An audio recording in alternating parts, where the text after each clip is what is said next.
From the first episode, we started by emphasizing the fact that you, as a child of God, should not marry a sinner, don't marry to be a second wife, and never marry a divorced person.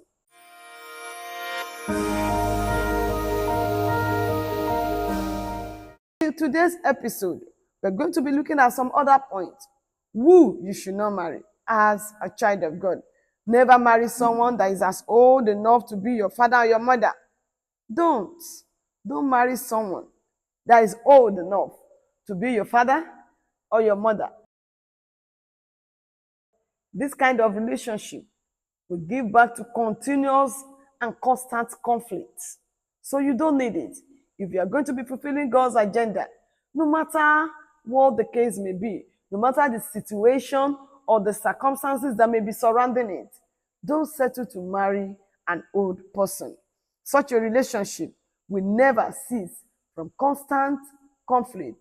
He or she will always treat you like a younger one, like his or her own child or son.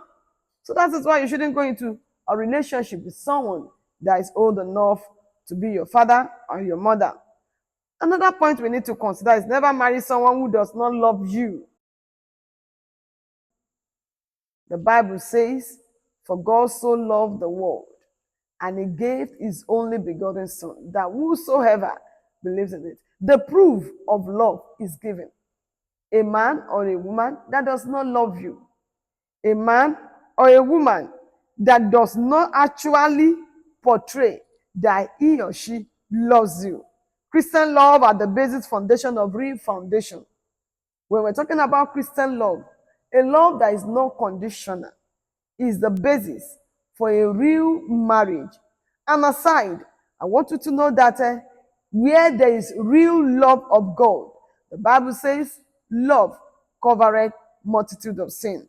When you marry someone that actually loves you for who you are, the person that loves you with all your bones and with all your every good quality about you, the person that can go extra mile for you, is someone that you can actually trust, that this marriage can be entrusted into his hands and into your own hands as well. So please, let it be registered within your mind.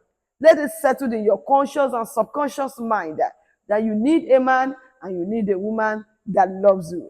A man and a woman that can go extra mile for you.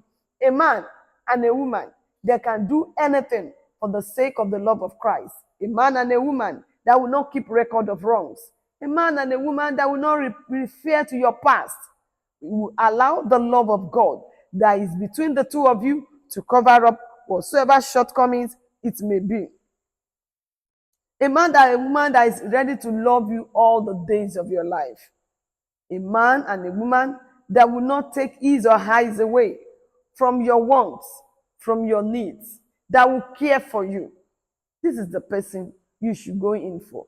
So, as you journey and as you try to explore, to find out God's agenda for your life in marriage, let this be registered within your heart, that you don't marry someone that does not love you. Now, another point I want us to consider is never marry anyone because of fornication or adultery, fornication or pregnancy. You see a lot of people, actually, they are not intending that such a relationship ends in marriage. But because sin has come in, because pregnancy has exposed their hidden life, their secret sin, now such a person is compelled to marry the person. Even when you know that this person, in the real fact, you cannot live the rest of your life with that person. You cannot be with such a person and actually be happy. You cannot live with such a person and fulfill destiny. Why trying that? So don't settle for it. Even when things like that have happened, allow it to be. Because you know right from the depth of your heart that such a person cannot fulfill destiny with you. Such a person is not the person you are actually interested in. Such a person, maybe because of the fear of what will I eat, how will I take care of myself, maybe while you were in school. But that shouldn't be your own path. Such things should not cross your path as a child of God.